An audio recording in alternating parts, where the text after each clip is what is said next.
Hey everyone, it's Katie again. Thanks for checking back. Today I have with me Courtney Pants. Hi. I told you I was going to do a collaboration with her, and the longer version of this will be on her channel, but the shorter version we're going to do here, and that's because we have a surprise at the end. We have a surprise, and it's not strippers. I kind of wish it were. I'm really inappropriate, just to warn everyone. Can I do that? You can do that. Can your channel handle that? Can your channel handle? I don't think it's ready for this jelly. I like preserves better. Someone actually asked that though. Oh. Jam or jelly? Preserves, because they have like the chunky fruit, right? The bits Yeah. of fruit. We like chunks. I like it chunky. Keep it chunky. Question number 1. Does Courtney journal, and if so, does it help her? What does she do to vent? What do you do to vent? Okay, so that I like purred. Yes. So I don't I probably should, but I'm not a journaler. I grew up like working really hard in school and being like super stressed over school and like always being critiqued on like my writing. Mm-hmm. Like it was always graded. So I have a hard time getting out of that mindset when I'm journaling. Like I want to sound smart. I want to use the correct grammar. I want my journal to, if someone found it, like Anne Frank's diary, it could be published.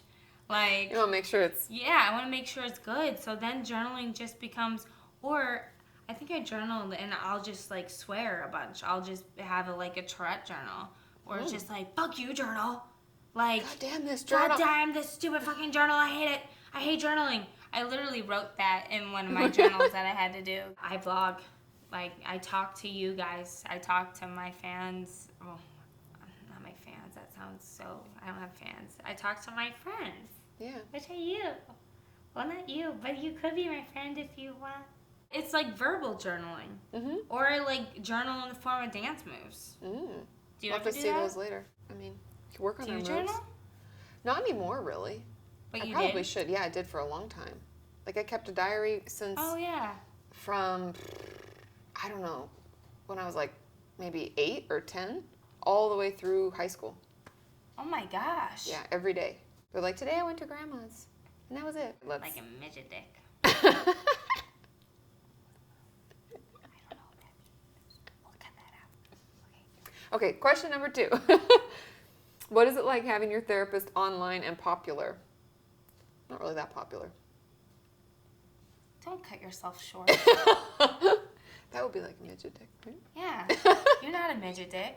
I enjoy it. I think it's Oh, really? awesome. Yeah, I like watching. Like, well, it kind of makes me feel like, yeah. Yeah, like you kind of get to see me, I guess, more. Yeah. I mean, it's like extra therapy for free. Yay! Which is awesome. No, I think it's really cool. I mean, I feel like more therapists should be. Yeah, They're like should the do something. only online therapist. I know. It's literally free therapy. What do you feel about having like clients online? I actually like it. I think I learn more than you would tell me by watching your videos. And then I'll be like, oh, she's dealing with this. Or, like I'll know what you're dealing with. Because you might not say it so frankly to me as you do to them. It's like my journaling where I vlog. And so like you're just kind of watching my Your journals. Number 3, what is it like to self-disclose so much online? I guess we kind of already... I feel like there's different types of disclosure. Like, I don't like showing titties. Like...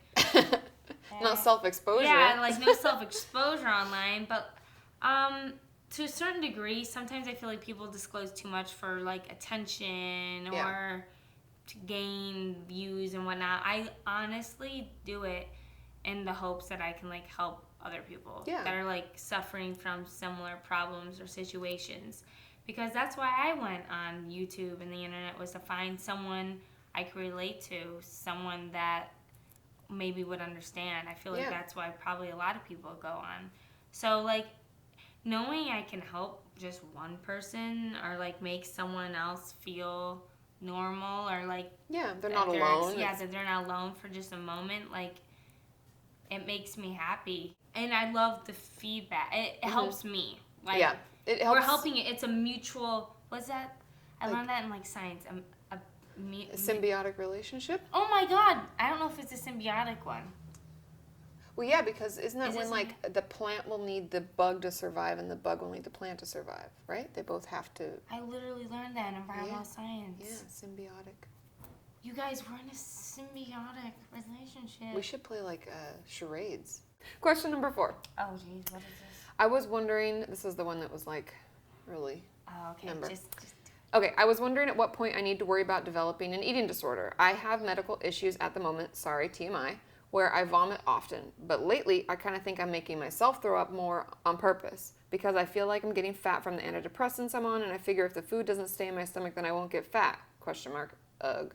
So I'm kind of wondering if I should bring this up with my therapist, though I kind of really don't want to. I mean, I feel like they already have an eating disorder. Yeah. It might not be like full-fledged, like, I don't, but it's developed. It's in the womb. It's probably like 7 months pregnant. Yeah, you got knocked up with an eating disorder. Kinker, I mean, I hope I'm not offending anyone, but, yeah, they have one. What Yeah. I mean, I get questions like this all the time, and I think it, like, to put it bluntly, regular, like, normal eaters and people without eating disorders never make themselves throw up. Like, that's not really normal. I mean, the only time I've ever heard anybody make themselves throw up is like, I'm really drunk and I should probably preemptively throw up because I'll feel sick tomorrow. That's the only other time and I've one ever. time I ate way too much Ben and Jerry's where my stomach was starting to freeze over, and Oh, yeah, like you were I actually had yeah, to. I almost had to get my stomach pumped. Not from, most people would get their stomach pumped for like alcohol poisoning, overconsumption of ice cream. I was an ice cream chugger. Did you know that? Have you ever heard of butt chugging? Yeah, they get drunk through their. Yeah. Yeah, don't do that. Don't do that with ice cream either. Don't chug anything through your butt, guys. It's not recommended on this channel or on any channel. It's So, an exit strategy, Keep right? that It's not in supposed mind. to be a. Yeah. Although suppositories up your butt. Yeah. Because my dad used to stick those up my butt. I remember asking my friends, like, do you guys ever get the pills in your butt? And they're like, what? I'm like, my dad would, and they're like, your dad stuck things in your butt? And I was like, oh my God, no. He's a doctor. Yeah, and it works faster when you get pills in your butt. It does work faster. The windows. Sean's shutting the door because there's people outside and we're talking about pills in our butt. Yeah, pills in the butt. Pills in the butt. That's what the title of the video should be. Pills in the butt. Wow, this is good. This is really educational. Actually, it is. It is. I would definitely tell your therapist to answer her question. Yeah. Should I bring it up with your therapist? Oh, there was a question involved in that. Yeah. Though I know you don't really want to because, to be honest, it's probably your eating disorder voice is like, no, it's all about us, and don't tell them because they'll just want you to stop, and we can't stop. Yeah, any voice telling you that you shouldn't do it or you're afraid to do it is not your voice. Yeah. It's your eating disorder talking. And you don't want your eating disorder to be louder than you are. You gotta be the I was gonna say, you gotta be the Beyonce voice. Oh, yeah. Yeah, you gotta be the most powerful voice. Agreed. So yeah. Final question. Question number 5. Look at this. damn, Look we at us. pounded Go. these. Well, that's because we have that. You don't do that on your channel. What? No. Well, she just did. She just did. Success. And question number 5. Have you tried to recover without getting professional help? Did it work? Yes, and does it look like it worked?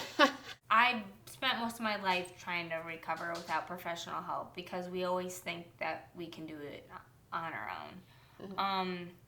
And we always want to be given, we want to prove, I constantly want to prove to myself I can do it on my own. To be honest, I know I could do it on my own. Yeah. Personally, like Courtney Pants could do it on her own. My eating disorder doesn't want me to be able to do it on my own, but I know I could. It's all about the desire to do it and the overall, like, or I don't know. I've had a couple clients who do really well on their own without just seeing me once a week, nothing else, right? I think it's like not only the drive to do it yourself, but like the hatred for what their eating disorder's done. Like if you're being forced to get help and you don't truly want the help, then that's not it's not going to work.